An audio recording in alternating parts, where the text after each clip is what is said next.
Does distress and conflict predict divorce? Imagine a time in conflict with your partner. You're narrowing your eyes, your heart is pounding, you're getting hot, you just want to roll your eyes.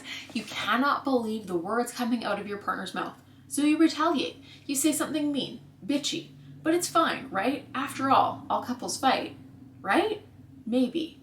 Well, I'm Amber Dawson. I'm a psychologist and couples therapist, and my goal is to help couples with communication so they can have great relationships where they feel loved and heard. So it is true that all couples fight, and even conflict can be healthy sometimes.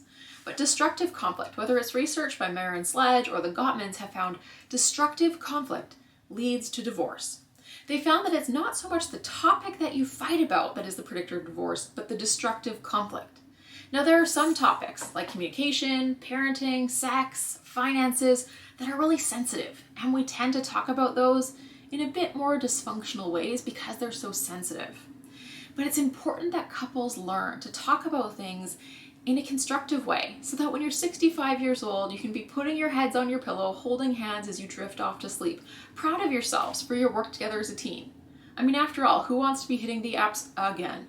To try to find a partner again. Okay, sure, you might get the occasional great date, but you're going to kiss a lot of frogs before you find that prince. So here are 3 tips for more functional conflict. The first tip is starting well. Research from the Gottmans has found that in 96% of cases, you can predict how a conversation is going to go in the first 3 minutes of a 15-minute dialogue.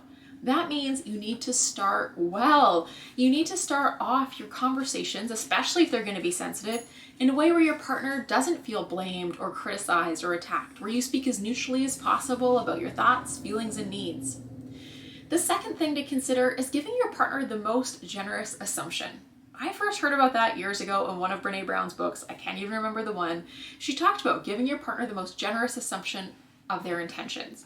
So if your partner is late, instead of thinking, ugh, they're so selfish, they don't respect my time, what more generous assumption could you give them? They must have been held up by something important. Of course they care. I know that is really hard to do sometimes.